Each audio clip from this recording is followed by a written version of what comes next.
Hello sisters, this is Ramya from RS sisters. ఈ రోజు నుండి అయితే మళ్ళీ టైలరింగ్ క్లాసెస్ అయితే స్టార్ట్ చేస్తున్నామండి.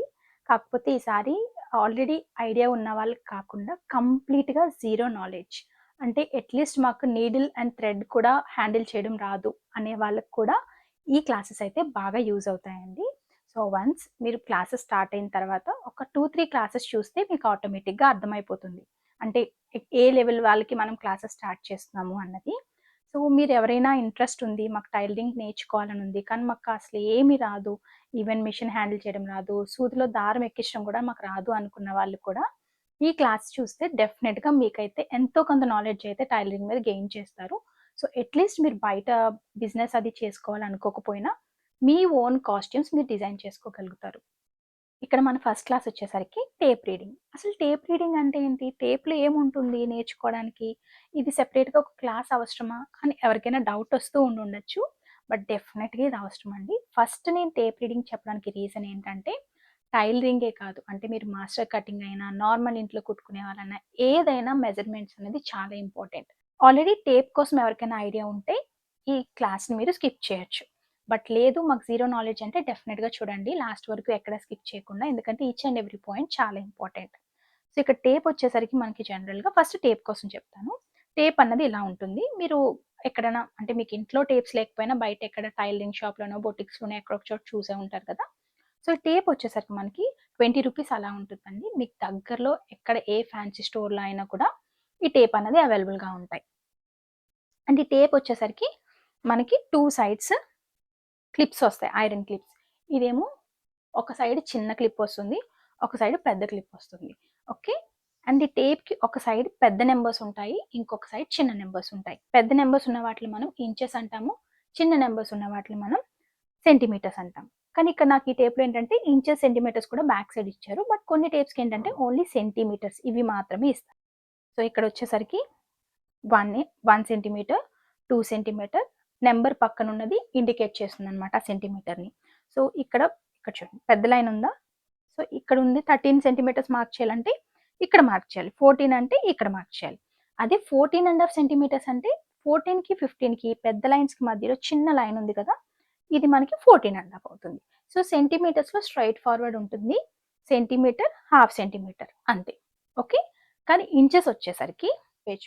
సో ఈ పెద్ద లైన్ పక్కన ఉంది 1 అంటే ఇది 1 ఇంచ్. ఈ లైన్ పక్కన 2 ఉందంటే ఇది 2 ఇంచెస్. దీని పక్కన ఇది ఉందంటే 3 ఇంచెస్. సో ఇలా మనం ఇంచెస్ చెప్పగలం. సో అదే ఇందాక సెంటీమీటర్స్‌లో చూసినట్టు ఇక్కడ 3½ ఇంచెస్ అంటే ఏమొస్తుంది? ఈ రెండింటికి మధ్యలో ఉన్న లైన్ ఇది 3½ ఇంచెస్. సో ఇప్పుడు ఇది ఈ రెండింటికి మధ్యలో ఒక లైన్ ఉంది చూసారా? అప్పుడు ఇదేమవుతుంది? 3:15. లైక్ మనం కేజెస్‌లో చూస్తాం గదా! కేజీ, పావు కేజీ, అర కేజీ, ముప్పావు కేజీ, ఒక కేజీ. సేమ్ అలానే 1 ఇంచ్ అంటే ఒక ఇంచు, 1:15 ఇంచ్, 1 ఇంచ్, 1:35 ఇంచ్, 2 ఇంచులు. సో ఇక్కడ క్లిప్ ఉంది కాబట్టి నేను ఇక్కడ ఎక్స్‌ప్లెయిన్ చేయడానికి ట్రై చేస్తున్నాను. ఈ రెండిట్లో మధ్య లైన్ ఇది. సో ఇది అర ఇంచ్. ఈ రెండిట్లో మధ్య లైన్ ఇది. సో ఇది పావు ఇంచ్. ఓకే. 3 ఇంచులు, 3:15 ఇంచులు, 3:30 ఇంచులు, 3:35 ఇంచు, 4 ఇంచులు. సో ఇది క్లియర్ కదా! ఇది ఎవరైనా ఈజీగా చెప్తారు. కానీ మరి రెండింటి మధ్యలో ఉన్న లైన్, చాలా మందికి ఇక్కడ లైన్స్ ఉంటాయని తెలుసు కానీ ఈ లైన్స్ ఏ నంబర్‌ని ఇండికేట్ చేస్తాయో తెలీదు. సో ఇదేంటంటే ఇప్పుడు మనం ఒక 1 ఇంచ్‌ని 4 భాగాలు చేస్తే 1/4 ఇంచులు, 1:30 ఇంచు, 3/4 ఇంచులు, ఇది ఫుల్ ఇంచ్. అదే ఇక్కడ ఎన్ని లైన్స్ ఉన్నాయో కౌంట్ చేయండి ఒకసారి. 1, 2, 3, 4, 5, 6, 7, 8. ఈ ఫస్ట్‌ది వదిలేయాలి. ఎందుకంటే ఇది ఈ ఇంచ్‌లోకి వెళ్ళిపోతుంది కాబట్టి మళ్ళీ. 1, 2, 3, 4, 5, 6, 7, 8. సో అంటే ఇక్కడ 8 లైన్స్ ఉన్నాయి. ఇప్పుడు ఏం చేయాలంటే ఇవి వేటిని ఇండికేట్ చేస్తాయంటే 1/8 ఇంచ్. ఇందాక మనం 4 భాగాలు చేస్తే పావించు, అరించు, ముప్పావించు, 1 ఇంచ్ వచ్చింది. సో ఇక్కడ మనం ఏం చేయాలంటే 8 భాగాలు చేయాలి. అప్పుడు ఏమవుతుంది? 1/8 ఇంచులు, 2/8 ఇంచులు, 3/8 ఇంచు, 4/8 ఇంచు, 5/8 ఇంచు, 6/8, 7/8, 8/8 అక్కర్లేదు మనకి, ఎందుకంటే రౌండ్ ఫిగర్ 1 ఇంచ్ అయిపోతుంది కాబట్టి. అర్థమైంది అనుకుంటున్నాను. మళ్ళీ ఒకసారి చెప్తాను. ఇవి మనకి మధ్యలో 8 గీతలు ఉన్నాయి కాబట్టి బై 8 చేయాలన్నమాట. సో అది 3, 1/8 ఇంచులు అంటే అప్పుడు ఏం చేస్తాం? ఇక్కడ 3 ఇంచులు 1/8. అదే 3/8 ఇంచులు అంటే 3, 3/8 ఇంచులు ఇది. సో ఇక్కడికి మార్క్ చేస్తామన్నమాట. అదే 6/6 1/8 అంటే 6 ఇది 1/8 ఇక్కడ. అదే 6 7/8 ఇంచులు అంటే 6 ఇక్కడ 1, 2, 3, 4, 5, 6, 7. సో 7/8 ఇంచులు ఇక్కడ మార్క్ చేయాలి. అర్థమైంది అనుకుంటున్నాను. నెక్స్ట్ అంతటితో అయిపోయిందా? మనకి లైన్స్ అయిపోయాయి కదా మరి. ఇక్కడి నుంచి ఈ ఇంచు వరకు ఉన్నవి 8 గీతలే. సో అక్కడికి అలా పెట్టేసాం. మరి ఇంకేమన్నా ఉంటాయి ఇందులో మెజర్‌మెంట్స్ అంటే, గీతలు లేకపోయినా కూడా మనం ఇంకొక మెజర్‌మెంట్ తీసుకుంటాం. అది ఏంటంటే 16. ఫస్ట్ మనం 4 భాగాలు చేసాం. తర్వాత 8 భాగాలు చేసాం. ఇప్పుడు 16. మరి 16 భాగాలంటే ఇక్కడ ఇంక లైన్స్ లేవు కదా! మరి 16 ఎక్కడ పెడతారు ఏ లైన్స్ దగ్గర అంటే, ఇక్కడ ఈ లైన్‌కి చూడండి. ఈ లైన్‌కి మధ్యలో మనకి లైన్ లేదు. కానీ ఇక్కడ మనం ఒక పాయింట్ ఊహించుకుంటాం. అంటే 1, 2, 3, 4, 5, 6, 7, 8, 9, 10, 11, 12, 13, 14, 15, 16. చూసారా? అంటే ఈ రెండింటికి మధ్యలో ఉన్న పాయింట్‌ని మనం ఒక లైన్ ఉన్నట్టు ఊహించుకొని అక్కడ ఒక పాయింట్ మార్క్ చేసుకోవాలి. నేను సింపుల్‌గా మీకు ఒక డ్రాయింగ్ వేశాను. సో ఇక్కడ చూడండి. క్లియర్‌గా ఉండడం కోసం నేను డ్రా చేశాను. కొంచెం ఇక్కడ చిన్న లైన్స్ కనిపిస్తున్నాయి కదా! ఇక్కడైతే మీకు క్లియర్‌గా ఉంటుంది. చూడండి.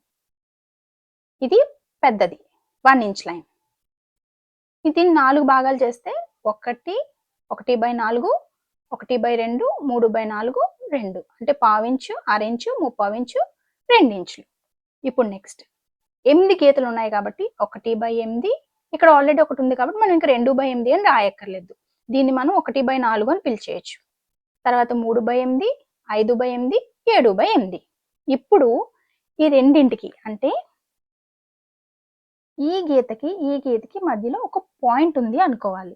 ఇక్కడ యాక్చువల్‌గా గీత లేదు. కానీ ఒక పాయింట్ పెట్టుకోవాలి దీనికి. దీన్ని మనం ఏమంటున్నాం 1/16 ఇక్కడ ఆల్రెడీ లైన్‌కి నెంబర్ ఉంది కాబట్టి ఇంక 2/16 అని పెట్టుకోక్కర్లేదు. తర్వాత పాయింట్ ఏముంది 3/16 ఇక్కడ 4/16 అనే కంటే దీన్ని 1/4 అనేస్తాం కదా ఈ గీతని. సో ఇక్కడ 4/16 అనక్కర్లేదు.